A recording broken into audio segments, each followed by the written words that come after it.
Hello, good evening everyone. আমি shiny from Netherlands. আজকের গল্পে আপনাদের সবাইকে স্বাগত জানাই। আজকের দিনটা হলো 31 ডিসেম্বর, আর আজকে বছরের শেষ দিন। তাই বছর শেষের যেমন একটা দুঃখ আছে, সেরকম নতুন বছর আসবে তার একটা খুশিও আছে। যাক, এখন আমি বানিয়েছিলাম পোহা। পোহা এমনিতে খুব একটা বেশি খাওয়া হয় না, তবে বেশ টেস্টি হয়। ওই গাজর, ক্যাপসিকাম, সাথে পেঁয়াজ, বাদাম এইসব দিয়ে বানিয়েছিলাম। এখন ঘড়িতে সময় 5টা থেকে 5:30 মতো হবে। প্রথমে কড়াইতে তেল দিয়ে তার মধ্যে সর্ষে আর কারি পাতা ফোড়ন দিয়ে একটু নাড়াচাড়া করার পর পেঁয়াজ, ক্যাপসিকাম এগুলো দিয়ে ভাজা ভাজা করে নিয়েছিলাম।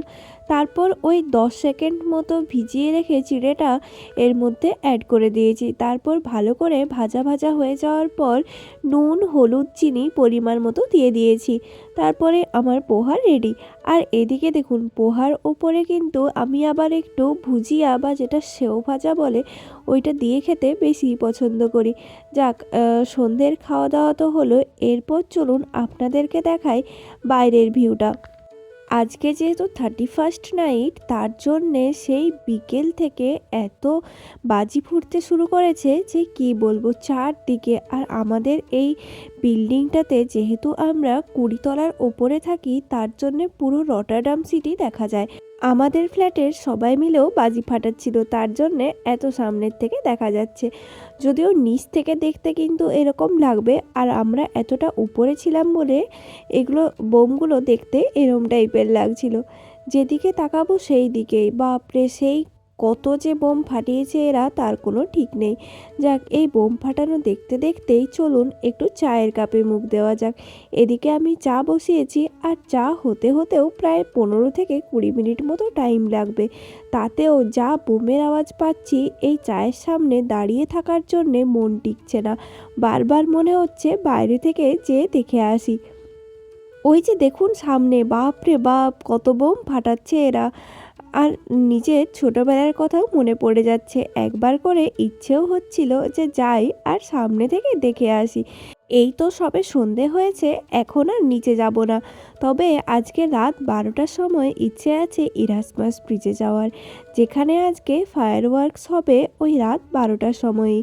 তার জন্যে এখন থেকে আমরা ডিনারটা বানিয়ে ফেলি, আর তারপর তাড়াতাড়ি খাওয়া দাওয়া করেও সেখানের উদ্দেশ্যেই যাওয়া যাবে।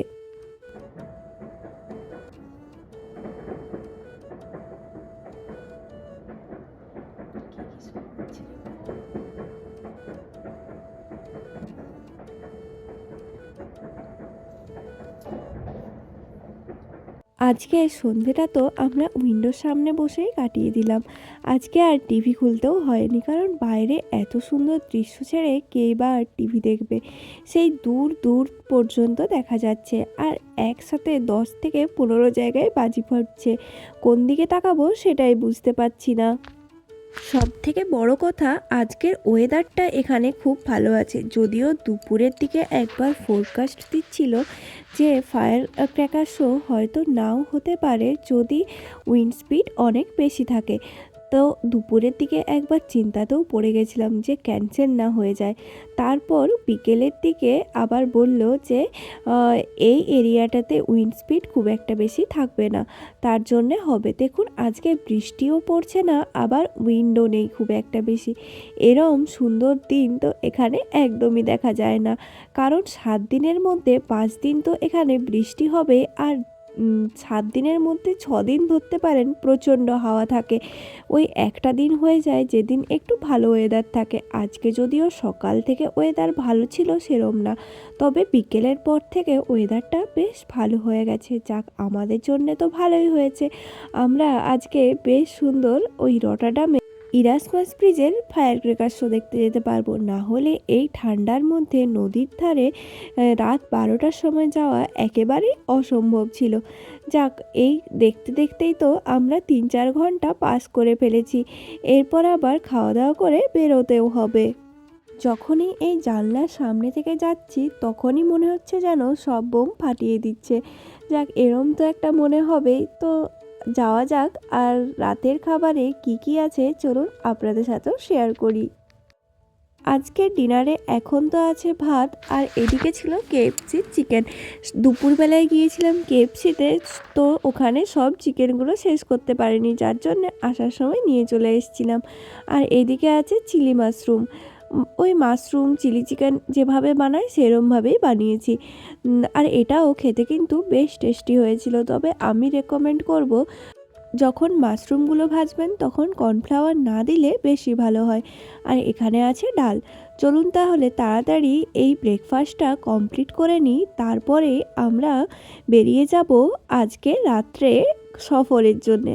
আর আজকে আবার জানেন, এখানে না ট্রাম, ট্রেন, মেট্রো সব কিছুই রাত্রি 8টা অবধি খোলা থাকবে, তারপর আবার সবই বন্ধ হয়ে যাবে। শুধুমাত্র দু একটা মেট্রো কোনো কোনো স্টপেজে দাঁড়াবে, তাও আবার আমাদের স্টপেজে তার নাম নেই। তার জন্যে আমাদেরকে আমাদের স্টপেজ থেকে প্রায় 2টো স্টপেজ দূরে হেঁটে যেতে হবে।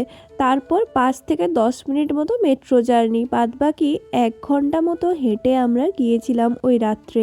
প্রচণ্ড ঠান্ডা ছিল, কিন্তু এত লোক যাচ্ছিল যে আর এতটা দূর বলে মনেই হয়নি। কিন্তু আজকের একটা স্পেশাল জিনিস হলো, আজকে কিন্তু পুরো ট্রান্সপোর্ট ফ্রি ছিল।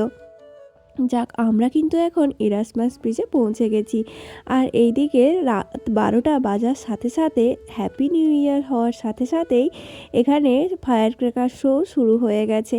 আপনাদের সবাইকে হ্যাপি নিউ ইয়ার। সবাই ভালো থাকবেন আর ওয়েলকাম করুন 2025কে।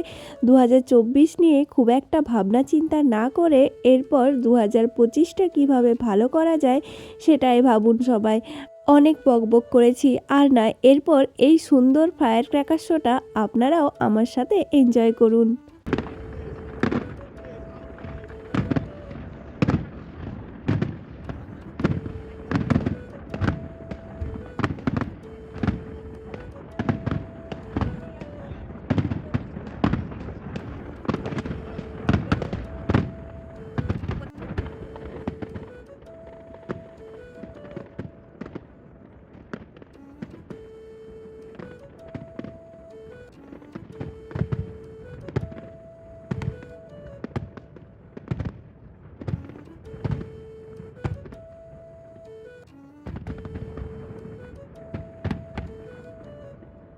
12টা থেকে 12টা 10 অবধি একটানা এই শোটা হয়েছিল।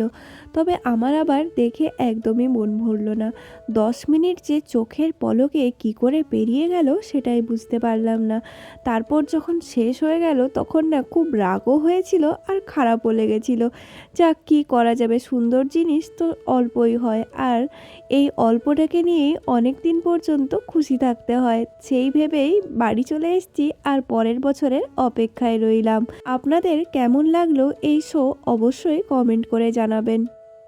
ব্রিজে তো এনারা বোম বেঁধেইছেন, তার সাথে দুদিকে দুটো জাহাজ ছিল, যে দুটো জাহাজ থেকে কন্টিনিউয়াসলি বোম ফাটছিল। এছাড়াও আরও সাইডে অনেক হোটেল ছিল, যারাও আবার এই বোমের সাথে সাথে বোম ফাটাচ্ছিল। কিন্তু অনেকে বোম ফাটিয়েছে, এরকম স্ট্রাকচারালি প্ল্যানিং ওয়াইজ বোম ফাটাতে কতজনই বা পেরেছে। আমার তো মনে হয় এখানে আজকে সন্ধ্যে থেকে রাত 12টা অবধি যত বোম ফেটেছে, যদি এরা অর্গানাইজভাবে করতো তাহলে হয়তো 3 থেকে 4 ঘন্টা এই একই রকম শো দেখাতে পারতো। তবে এরম তো সব জায়গায় করা অ্যালাউড থাকে না। এটা যেহেতু অনেকটা স্পেস ফাঁকা ছিল আর আগুন টাগুন লেগে যাওয়ারও খুব একটা চান্স ছিল না, তার জন্যে এখানে এটা অ্যালাউ করেছে। আর এই যে শেষ হয়ে যাবে, আর শেষের যে ফিনিশিং এনারা দেন সেটা একটা অসাধারণ, মানে দেখে চোখ মেসমারাইজ হয়ে যাওয়ার মতনই একটা দৃশ্য। দেখেছেন চারদিকে একসাথে কত বোম ফাটছে, মানে দেখার পরেও আপনি ভুলতে পারবেন না, বা চোখ 1 মিনিটের জন্যেও চোখের পলকও পড়বে না।